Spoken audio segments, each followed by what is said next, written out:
সীমান্তে সংঘর্ষ বিরতি ইতিমধ্যেই কিন্তু দক্ষিণ কাশ্মীরে এসআইএ অভিযান চালাচ্ছে। স্টেট ইন্টেলিজেন্স এজেন্সির আধিকারিকরা তারা তল্লাশি চালাচ্ছেন জঙ্গিদের খোঁজে।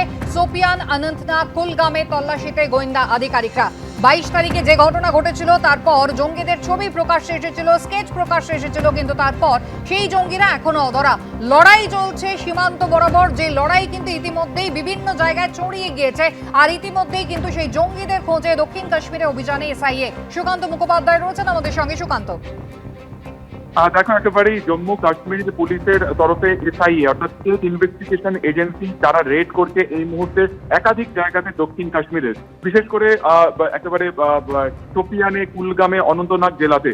ঠিক এগুলো কিন্তু করছে পেহেলগাম ডিস্ট্রিক্টের মধ্যে। আমরা জানি যে ইতিমধ্যে বাইতারান ভ্যালির ঘটনার তদন্তে এনআইএ করছে, কিন্তু এই গোটা ঘটনাতে ওভারগ্রাউন্ড ওয়ার্কার যারা রয়েছে তাদের একটা বিশেষ ভূমিকা রয়েছে।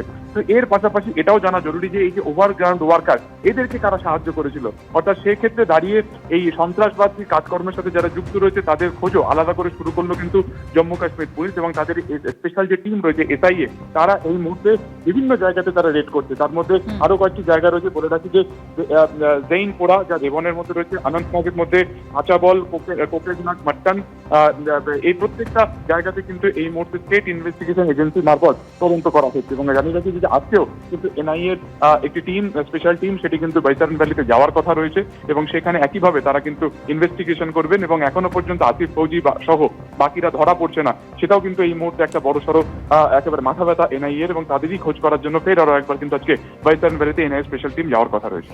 সুকান্ত, ধন্যবাদ। আমি কর্নেল দাসের কাছে এই জায়গায় আসবো। কর্নেল দাস, একেবারে ওজিডব্লিউ যাদের কথা আমরা সেই 22 তারিখের ঘটনার পর থেকেই সামনে এসেছে, ভারতীয় গোয়েন্দারা তারা তৎপর রয়েছেন। একদিকে এনআইএ যখন গোটা ঘটনার তদন্ত করছে, তার পাশাপাশি এই এসআইএ এর অ্যাক্টিভ হওয়া, এটা কতটা গুরুত্বপূর্ণ? অত্যন্ত গুরুত্বপূর্ণ, কারণ পাকিস্তানে যেসব মিলিটেন্টরা এখন আছে তারা কিন্তু পাকিস্তানে নিজেকে সিকিউর ভাবতে পারছে না, কারণ ভারতের পরাক্রম দেখে।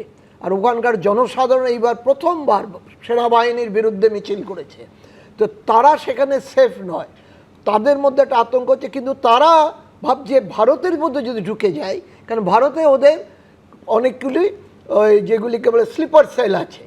এখন এসআইএ যেটা করছে, যে আমরা যেটাকে ট্যাকটিক্যাল ভাষায় বলি ডিটেক্ট, ডিসরাপ্ট অ্যান্ড ডিগ্রেড, অর্থাৎ শনাক্ত করো, তাদের প্ল্যান বানচাল করো, আর তাদের দুর্বল করো, দরকার হলে তাদের নিউট্রালাইজ করো। তো এইটা শুধু ওইখানে চলছে, এইটা সারা ভারতবর্ষে যেসব জায়গায় ভালনারেবল, ইনক্লুডিং পশ্চিমবঙ্গ বা বাংলাদেশের সীমান্তবর্তী যে অন্যান্য রাজ্যগুলো, বা অন্যান্য যে রাজ্যে যেখানে তারা প্রিডমিনেন্ট যেসব অংশে, সেই সব জায়গায় যেখানে এই স্লিপার সেলের লিস্ট আছে, সেইগুলিকে গিয়ে এই তিনটা শনাক্ত করো, ওদের বানচাল করো এবং ওদের দুর্বল করো। সীমান্ত পরিস্থিতির প্রেক্ষিতে গত রাতে স্বরাষ্ট্র মন্ত্রকে হলো জরুরি বৈঠক। নর্থ ব্লকে বৈঠকে কেন্দ্রীয় স্বরাষ্ট্র সচিব, তার সঙ্গে উপস্থিত ছিলেন রাজ্যের মুখ্য সচিবরা। রাজ্যে রাজ্যে সিভিল ডিফেন্স আরও শক্তিশালী করতে বিস্তারিত আলোচনা। সীমান্তে সংঘর্ষ বিরতি কার্যকর হওয়ার পর এবার ঘরের নিরাপত্তায় নজর দেওয়া হচ্ছে। সরাসরি চলে যাবো জম্মু, আমাদের প্রতিনিধি সন্দীপ সরকার রয়েছেন আমাদের সঙ্গে। সন্দীপ, যখন বিকেল নাগাদ মানুষজন কোথাও আশা করছিলেন যে এবার অন্তত গত 5 দিন ধরে যেভাবে উত্তপ্ত হয়েছে জম্মু কাশ্মীর, আপাতত তাতে খানিকটা হলেও বিরতি হলো, সেই সংঘর্ষ বিরতি 3 ঘন্টাও টিকলো না এবং তারপরে গোটা রাতটা কাটলো প্রবল উত্তেজনায়। একেবারেই তাই। যখন থেকে আকাশে ড্রোন দেখা গেল এবং তারপর থেকে বিভিন্ন দিকে শেলিংয়ের শব্দ, আবারও সেই গত পরশুর রাতের মতো পরিস্থিতি তৈরি হওয়ার একটা জায়গা যাচ্ছিল। এবং আমরা দেখলাম আরএসপুরা সেক্টরে, সেখানে পাক রেঞ্জার্সের গুলিতে একজন বিএসএফের জওয়ানের মৃত্যু হলো। ফলে সব মিলিয়ে কিন্তু রীতিমতো উদ্বেগজনক পরিস্থিতি তৈরি হয়েছিল। পাশাপাশি খবর এসে পৌঁছায় যে একটি মিলিটারি স্টেশনে, জম্মুর কাছে একটি মিলিটারি স্টেশনে, সেখানে অজ্ঞাত পরিচয় ব্যক্তি, তার সঙ্গে গুলির লড়াই শুরু হয়েছে সেনাদের। যদিও সেই লড়াইয়ে একজন সেন্ট্রি, মিলিটারি স্টেশনের একজন সেন্ট্রি, তিনি আহত হন। তারপর রাতভর তল্লাশি অভিযান চলে ওই অজ্ঞাত পরিচয় বন্দুকবাজের খোঁজে। এই সমস্ত কিছু নিয়ে কিন্তু যথেষ্ট একটা উত্তেজনাকর পরিস্থিতি তৈরি হয়েছিল, কেননা শুধু জম্মু বলে নয়, গোটা জম্মু কাশ্মীর জুড়ে এবং পার্শ্ববর্তী অন্যান্য রাজ্যগুলিতেও কিন্তু একইভাবে আকাশে ড্রোন, কোথাও শেলিংয়ের আওয়াজ, কোথাও গুলির শব্দ, সীমান্তে নিয়ন্ত্রণ রেখায় এরকম পরিস্থিতি তৈরি হয়।